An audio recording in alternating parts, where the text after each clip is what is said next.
Welcome to You Multicultural channel. My name is Jocelyn Gilbert, and today on the Newcomer Network, we are going to keep talking about building relationships. And to build a good relationship with other people, we need to start with ourselves, knowing ourselves. So today, I'm having another special guest. She's Tamara, and I want to introduce her as a specialist in team development and in-depth coaching. So getting to know yourself in and outside the workplace. Yes, welcome, Tamara. I'm so happy to have you I'm here. very excited We to be made here. it at last. Yes. Yeah. So, could you give us some more details about what you're doing? Sure. So I work primarily within teams, but I also work with individuals as they are part of teams, and I work outside of work as well, because I really believe that who you are at home is also who you are at work. And we like to think that we compartmentalize some of those pieces, but when we're stressed out at home, it shows up at work. And when we're stressed out at work, it shows up at home. And it plays out in our relationships in both of those spaces. So I really believe that if you get to know yourself a little bit better and get to know what's kind of going on below the surface, it improves all of the workplace relationships and home relationships that you have. Yeah. Do you know, a few years ago, I went to an event and someone said this: Canada helped me to know myself better. I think you know yourself when you get out of that comfort zone. I like that. That's true.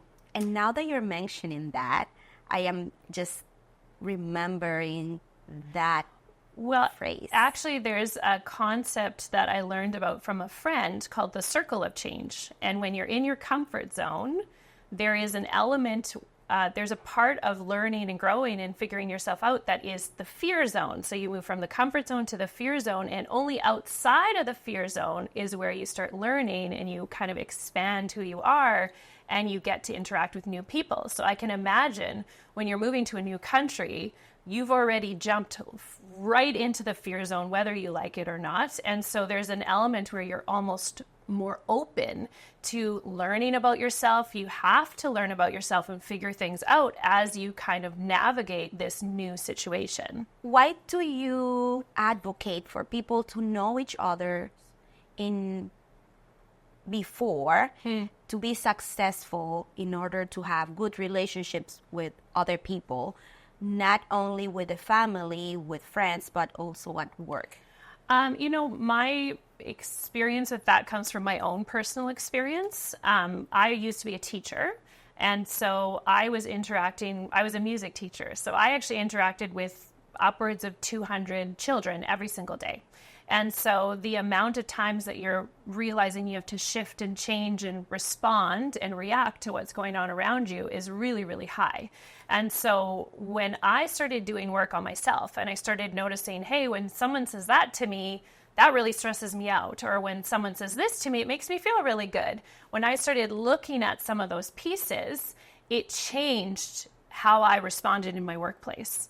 So I was much more aware of what was coming at me, and I was much more aware of how that made my internal world feel. And then honestly, self-development work is just about creating a little bit of space before you respond.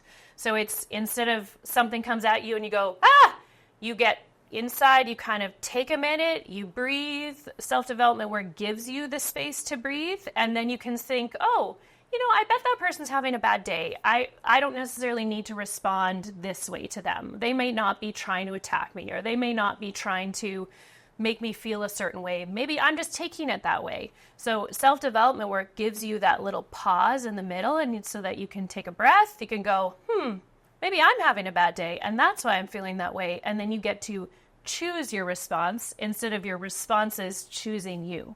If that makes sense. Oh, yes, for sure.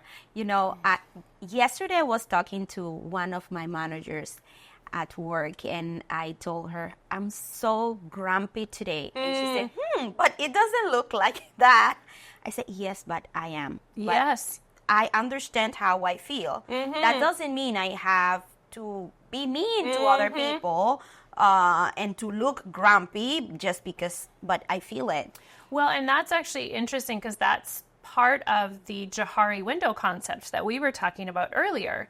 Other people don't always know what's going on inside of you. And sometimes this is the perfect opportunity for you to be open enough to say, I'm grumpy today. So if some of my words are coming out this way, that might be why. But then it's equally as important to hear what their response is to that. Oh, I didn't even notice that. Based on how you're appearing today, you seem this way to me. There's ways that people look at us that we assume they can tell certain things about ourselves, but they can't. They're not in our bodies. They're not in our feelings. They're not in any of those spaces. So they can't know what we're dealing with on the inside unless we share it, which is why it's so important to figure out a way to communicate about that. But first of all, figuring out what is actually going on inside of ourselves so that we can communicate that to other people. But Tamara, I think this is sometimes a little bit complicated. Yes. Because we're coming from different cultures. Yes. We have different personalities. Different assumptions about things. Yeah. Expectations. Everybody has their own ways to react to situations. Yes, absolutely. And I also want to bring to the table this. Last week I was in Kitchener in the Workplace Leadership Conference. And I remember one of the speakers talked about the importance of standing up, like talk for yourself. And I'm bringing that to the table because sometimes for us, it's hard to say how we feel, to say when we think something it's wrong, or we don't like something, or you hurt my feelings, right? Or I felt bad because of this, right? And I think it's okay to do it, but some people, because of their culture, they don't feel comfortable talking about that, or when someone tells them how they feel or what they think, they don't like it. Right. And it can be challenging. Right. For both sides. Absolutely. I think so I work specifically with the Enneagram, which kind of illustrates ways that are more natural for you to respond in those circumstances, but then also kind of says that's not the only way you have to look at a circumstance. So I agree with you. Some people are much better at communicating their feelings and being direct and saying what's on their mind. And that's actually the first question I ask anybody in a workplace is, how easy or difficult is it for you to say what's on your mind? And it's quite surprising actually what the answer is. Most people say it depends. So what that says to me is not that it is right or wrong to be direct about your feelings, but what it says to me is people are trying to read a situation and they're trying to read whether this is a safe situation for them to share their feelings and whether it isn't. And some of that really just takes time and practice. Self-development work is all about time and practice. Being nice to yourself as you try out new ways of relating to people. So if you have a hard time saying your feelings to other people, that's okay. It is normal if based on your life experience, sometimes people weren't allowed to share their feelings. So it's very normal that you'd feel stressed about that. But then the self-development piece wants you to ask why. So then you got to go underneath that and you got to go, I wonder why it feels scary for me to share my feelings. So there's little clues along the way if you're paying attention to yourself. If you're going, why am I stressed out in this situation? Maybe it's because of this. And then you can practice. You can practice like, okay, well, I'm not used to saying my feelings, so this time I'm just going to say, I feel grumpy today, because that's a safe expression of how I feel. So if you can start practicing some of those things with some of the people in your life, you can really grow to figure out, how can I express myself in a way that feels good for me and is not going to, throw a wrench into the relationships that I have in the workplace or at home? Yeah. And it's important to understand that first, because if you are experiencing that, understand why you're not expressing your thoughts or your feelings. Yes. And getting curious. That's the word of all self-development. Get curious, get curious, get curious. Don't say that was the wrong way, that was the best way, that was the whatever way. Just get curious and see if you can figure out, oh, my heart rate was a little higher when I did that. I must be stressed about that. Or is it hot in here to anybody else? I must feel stressed about that. So paying attention to what's going on in your body, what's going on in your mind when those things come up. Yeah. But the coin has two sides. Yes. Okay? And we explained one side. Yes. Now, what happens to the other side? For example, this person is talking about their feelings Yes. to that person. Yes. And that person Doesn't want is to. ignoring that because that she or he That's or they, right. they Yes. don't know what That's to right. say. That's right. And this person, she's ignoring me. Yes. He's ignoring me. Yes. So that's part of the work. it's important to understand that Absolutely. not everybody is like you. Yes. That this person is not ignoring you. Yes. It's just this. It can be challenging for that and person. even to in that circumstance, yes, exactly. Even in that circumstance, now you have new information. Oh, I tried to share my feelings with this person, and this is how they responded. How does that make me feel? Feels like they're rejecting me. Maybe they aren't. Maybe they aren't rejecting you. Maybe they're just not as comfortable with you. Right? It's all information. If we can start looking at self-development work and relationships as gaining information, figuring people out, figuring ourselves out, then we can take the pressure off of, oh, they're mad at me. How do you know they're mad at me? Maybe you're reading mad off of them, and then maybe you can share that. I feel like you are mad at me. That's all information, and it opens up new conversations about it. Yeah, and that's why it's important to know ourselves Yes. first in order to Exactly. understand others. Yes. So it's Yes. very important. Don't I know it? Don't I know it? Yeah. Well, for some cultures, like mine, it's complicated. First, Yes. when we are kids, we should do what our parents say just because they say. We don't understand. Okay, we cry. Why are you crying? Because I'm sad. Why are you sad? You're having food, you're having clothing, you go to school, you're not sick. Why are you crying? But you Right. feel sad. Right. So we are not allowed To have feelings. to show our feelings. Sure. Okay? Yeah. And we bring that to our relationships. Yes, we do. And we don't express what we feel, but when other people express what they feel too. Yes. Yes. You know, I think every culture has a version of this. I know I had a version of this growing up as well, where because I was trying to read the people around me, I was noticing, oh, they don't like it when I respond this way. They don't like it. That's childhood development, right? That's this little body trying to look around at the world and figure out how to behave in the world in a way where you're not going to get in trouble, you know, things are going to go well for you. So I think what's important, again, is to look at some of those patterns that you developed early on and look at, okay, did it feel safe for me to be sad in my household, to be angry, to be afraid? There's kind of 3 core emotions that most people have. They're called survival emotions: fear, anger, and sadness. And happiness is in there too, but that's in a different category. So what ends up happening is often children get a message really early on that one of those isn't okay, or 2 of them aren't okay, or 3 of them aren't okay. So it's another chance for you to get curious about what felt okay when you were growing up, what was allowed. Sometimes, like, parents were allowed to express certain emotions, but kids weren't. Sometimes certain family members express certain emotions all the time, and so then you had a certain reaction to that. So again, this comes back to getting curious about your own patterns, where you come from, because culture plays a huge role in that. Family plays a huge role in that. Time and place that you grow up. I mean, the kids that are growing up in today's world have a much wider vocabulary around emotions. That doesn't necessarily mean they know how to manage them better, but there's certainly more literature and things out there to be more informed about them. But people have experienced emotions forever. That's part of being human. So different generations have just handled it differently.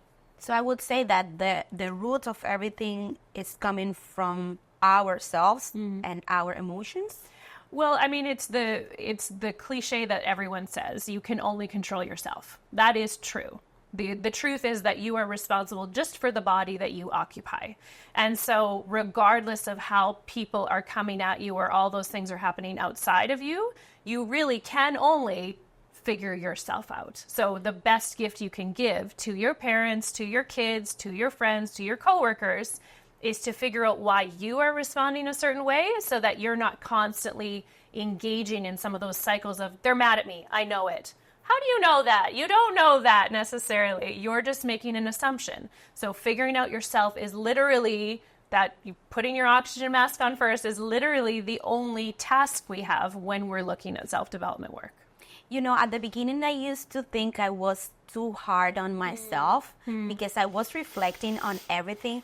But now I understand that it's about understanding my feelings. And you mentioned anger, happiness, sadness, but there are some feelings that I would like us to talk about. Sure. For example, I would love to. Envy.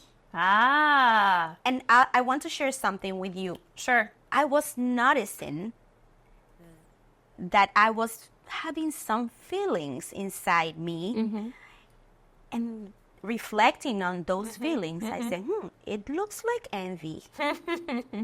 But that's good because it's okay. We're humans. Absolutely. We have feelings. Absolutely. But the best thing is when you identify that feeling Yes. in order that feeling don't lead you to something like have that behavior that would affect another Sure. person Or a relationship. or a relationship. Sure. For example, I'm mad. I know I'm mad. I'm grumpy today, Yeah. but I'm being nice to you because I know that I'm how I feel. Sure. It's not your fault. Sure. Okay, why are you doing so good? You're going to your multicultural. You're having a workshop today. You were in another event last week. You're doing too much. Why I am not doing that? So I start feeling she's everywhere. I cannot see Tamara. But what I used to think is I reflect why I feel like that when I see Tamara. What's happening? Right.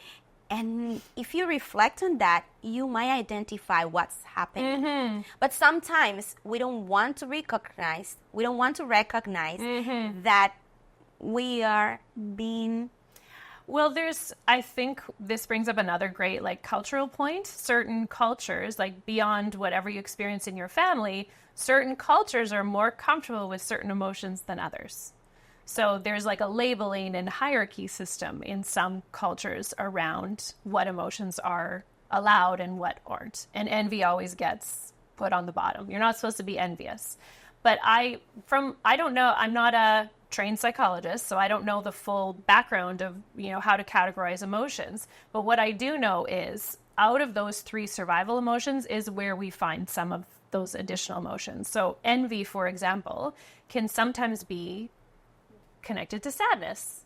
Sometimes you feel sad that your life isn't going a certain way, and then you look at someone else's and you're like, that's what I want. So envy sometimes has another root underneath it. Sometimes it's anger. Well, I worked so hard and I can't believe you get that. So sometimes there's another connecting emotion that actually goes further back into our memory, into maybe something that happened to us in childhood, and something feels unfair or something feels like it's not working out the way that we thought it should. So again, it comes back to looking at all of this information and getting curious, just like you're saying, about what's going on. But how can we make this feeling not to interrupt or affect our relationship with that other person? Well, I think it's what we've been talking about this whole time.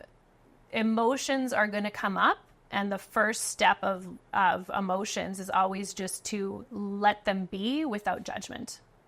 So in the work that I do, there's a concept called self-reflection, and then there's a concept called self-observation. And self-reflection, I think a lot of us do very naturally. We look back and we go, oh my goodness, I hadn't slept that day, and that's probably why I behaved that way. So there's a lot of people who are great at looking at how things went and then adjusting. But what is the more difficult and the more profound work is looking at moments when things happen. So when you feel that emotion bubbling up because you're talking to somebody, first of all, don't do anything about it. Don't be like, that's bad. The second you start telling yourself that's bad, put that away, that hides it back in whatever cave it came from, and it grows stronger in there. So when you are creating labels in your own hierarchy system within yourself of like, that's a bad behavior, that's a good behavior, that immediately locks in patterns and behaviors that you're not intending to lock in. So when you're in a self-observation moment, when you're noticing, oh, I can feel it, my anger is growing, let it be. Get curious about it. And punch that person. Look at what else is going on. Like, check in with your body. Maybe you're tired. Sometimes it's silly things, right, that are happening. And then maybe sometimes it's interpersonal things, right? You're responding to a perceived emotion that you're getting from somebody else. So not do nothing, but really avoid labeling it. Because when you start, like what you're saying, you used to beat yourself up about certain things. When you're choosing to beat yourself up about something, we all know bullies don't work, right? That's never been a successful system of getting people to do stuff. So why would it work on you? So don't beat yourself up about things. Make sure that you're pausing for a second. Like we said in the beginning, pause for a second, take a breath, and get curious and see what else is going on. Just to make sure I understood. Yes. It's not about labeling yourself from that feeling, but identifying the feeling. Is that? I find it really helpful to identify. Everybody will deal with feelings differently. Some people get feelings and they can pinpoint it in their body. It's like, oh, every time my hip kind of hurts, I can tell that there's something anxious. I'm anxious about something. Other people feel really deeply, like inside of them, certain emotions. So it's getting curious about how you experience emotions. And for some people, putting a label on it is really helpful. Like getting a vocabulary. Like I used to sit with a feelings wheel and just be like, what do I feel today? Like learning a vocabulary or learning the best way you have or what works for you to figure out your feelings is so helpful. Because then you can also communicate them, right? Now back to the interpersonal piece. Once I know I'm grumpy, this is what grumpy feels like to me. If I say grumpy to that person, they're going to understand what I'm trying to communicate to them. And then they're going to know, give Jocelyn a bit of space today. So if you have more vocabulary around some of those pieces, you can help other people understand what's going on inside of you. Yeah. I understand because I practice that a lot, but I know for so many people this is something new. I bought a reflection book and I used to write, not every day, but it has helped a lot. So for those people who are new to this reflection, how would you recommend a person who's starting that journey of reflecting about themselves? How can they start? There's a lot of literature out there about, like, everyone says you should journal. And I'm right there with them. I like journaling, but that's because I've done it for 20 years. And in the beginning, I hated it. So if that's a path you want to try, and there is no right or wrong path, the idea is sometimes when things are inside of us, they get all muddled and confused. And sometimes when we can get that out, either by writing it out or by talking to a safe person or by screaming in your car, however you get things out of your body and out of your mind, I suppose, is helpful. So what I did early on is I would set a timer for 5 minutes and I would just sit and just tell my journal my day. That's all I did. And it wasn't anything profound. It wasn't anything important or anything that was like incredibly moving.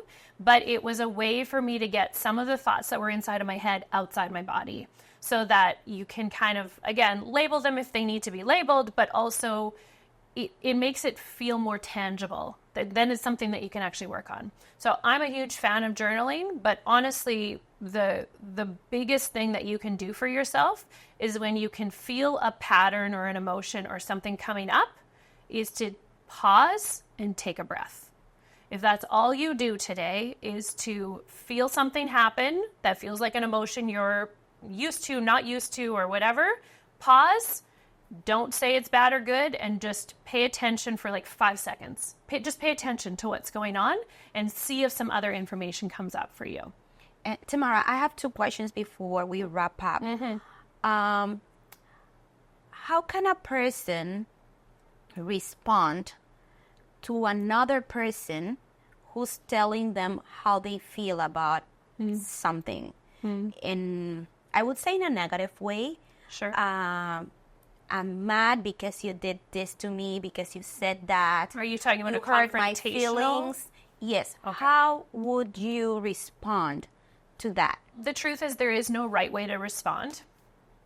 So again, the concept of don't beat yourself up or don't label it as a good or bad interaction when emotions are involved and when people are feeling stressed out about different situations.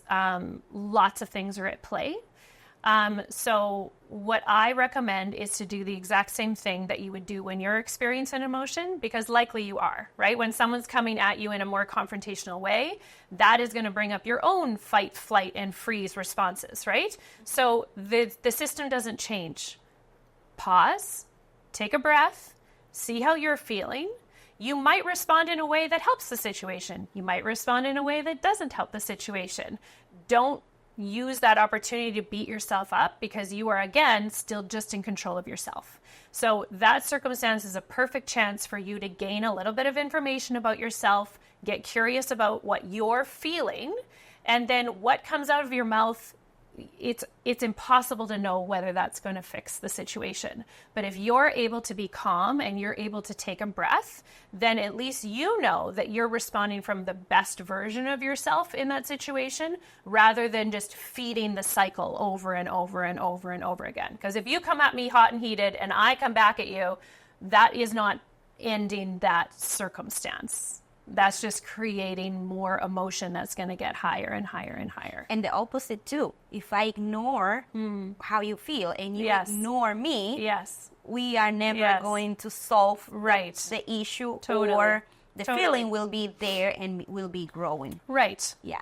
Just to summarize, Tamara. Yes. How important is to know ourselves, work on ourselves in order to develop a good relationship with others in the family, at work, at school, everywhere. You know, one of the quotes I learned really early on was the concept of we need you and we need each other. And when we do self-development work, we are able to show up in places more like ourselves, because some of those stressors and some of those things that are causing us to feel a bit clouded in our interactions, those are able to take a little bit of a break, or not a break, but we move past them. So what I like to say is we desperately need every person to be themselves. And the only way for us to really get to know you is for you to get to know you first. Good. Thank you so much, Tamara. That's so good. Thank you. Thank you. This is great. And thank you one more time to our wonderful audience. See you next time. This is the You Multicultural channel. Jocelyn Gilbert, this one. I am so happy to be one more time with you. And don't forget to follow us at Friends of You Multicultural on Instagram. Subscribe, share this video, and follow Tamara. Tamara, some information about your... Sure. How to find you. Sure. My company is called Enneagram Aware. So if you search Enneagram Aware in Winnipeg, it will come up. We're going to write it in the captions. Perfect. Perfect. So find me. I'm usually labeled as Tam Kroeker at Enneagram Aware. Good. Well, see you next time. Thank you, Tamara. Thank you. I'm so happy to have been with you for this time. And thank you. It's been to have you so fun. So fun. Bye-bye and see you next time.